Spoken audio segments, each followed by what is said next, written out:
ಶುಶ್ರೂಷಾ ವೃತ್ತಿಯ ರೂವಾರಿ miss Florence nightingale ರವರ ಜನ್ಮದಿನ. ಅವರ ಜನ್ಮದಿನವನ್ನು ಅಂತಾರಾಷ್ಟ್ರೀಯ ಶುಶ್ರೂಷಕರ ದಿನಾಚರಣೆಯನ್ನಾಗಿ ಆಚರಣೆ ಮಾಡಲಾಗುತ್ತಿದೆ. ಜಗತ್ತಿನಾದ್ಯಂತ ಕೊರೋನಾದಿಂದಾಗಿ ತಲ್ಲಣಿಸಿದ್ದು, ಕೊರೋನಾ ರೋಗಿಗಳನ್ನು ಆರೈಕೆ ಮಾಡುವಲ್ಲಿ ದಾದಿಯರ ಶ್ರಮವೂ ಇದೆ. ಇವರಿಗೆ ಅಂತಾರಾಷ್ಟ್ರೀಯ ಶುಶ್ರೂಷಕರ ದಿನದ ಶುಭಾಶಯಗಳು. ಮೇ 12, 1820ರಲ್ಲಿ ಮಿಸ್ ಫ್ಲೋರೆನ್ಸ್ ನೈಟಿಂಗಲ್ ರವರು ಜನ್ಮ ತಾಳಿದ್ರು. ಆಗ ಯುದ್ಧದಲ್ಲಿ ಗಾಯಗೊಂಡ ಸೈನಿಕರ ಆರೈಕೆಗಾಗಿ ಅವರು ದೀಪವನ್ನ ಹಿಡಿದು ಸೇವೆಯಲ್ಲಿ ತೊಡಗಿದ್ರು. ಅವರ ಕಾಲ ನಂತರ ಅವರ ಜನ್ಮದಿನದಂದು ರಾಷ್ಟ್ರೀಯ ಶುಶ್ರೂಷಕರ ದಿನವಾಗಿ ಆಚರಿಸಲಾಯಿತು. ಮೇ 12, 2020ಕ್ಕೆ 200 ವರ್ಷದ ಹುಟ್ಟಿದ ಹಬ್ಬ. ಆದರೆ ಈಗಿನ ಮಹಾಯುದ್ಧದ ಬದಲಾಗಿ ಈಗ ಕೊರೋನಾ ರೋಗಿಗಳ ಆರೈಕೆಗೆ ನಮ್ಮ ಎಲ್ಲ ಶುಶ್ರೂಷಕರು ತಮ್ಮನ್ನ ತಾವೇ ತೊಡಗಿಸಿಕೊಳ್ತಾ ಇದ್ದಾರೆ.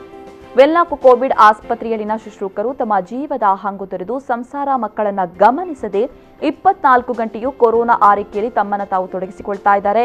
ಕೋವಿಡ್ ಆಸ್ಪತ್ರೆಯಲ್ಲಿನ ಶುಶ್ರೂಷಕರ ತಂಡವು ಸರೋಜಿನಿ ಎಸ್ರವರ ಮುಂದಾಳತ್ವದೊಂದಿಗೆ ಹಲವಾರು ನರ್ಸಿಂಗ್ ಸೂಪರ್ವೈಸರ್ಗಳು ಹಾಗೆ ಹಿರಿಯ ಶುಶ್ರೂಷಕರನ್ನ ಹೊಂದಿದೆ. 50% ಶುಶ್ರೂಷಕರು 50 ವರ್ಷದ ಮೇಲ್ಪಟ್ಟವರು ಸಹ ತಮಗಿರುವ ಅತಿ ರಕ್ತದೊತ್ತಡ, ಮಧುಮೇಹ, ಆರ್ಥೈಟಿಸ್ ಮುಂತಾದ ಎಲ್ಲಾ ಅವರವರ ಕಾಯಿಲೆಗಳನ್ನು ಕಡೆಗಣಿಸಿ ಕೊರೋನಾ ಆರೈಕೆಯಲ್ಲಿ ಸಕ್ರಿಯವಾಗಿ ಪಾಲ್ಗೊಳ್ತಾ ಇದ್ದಾರೆ.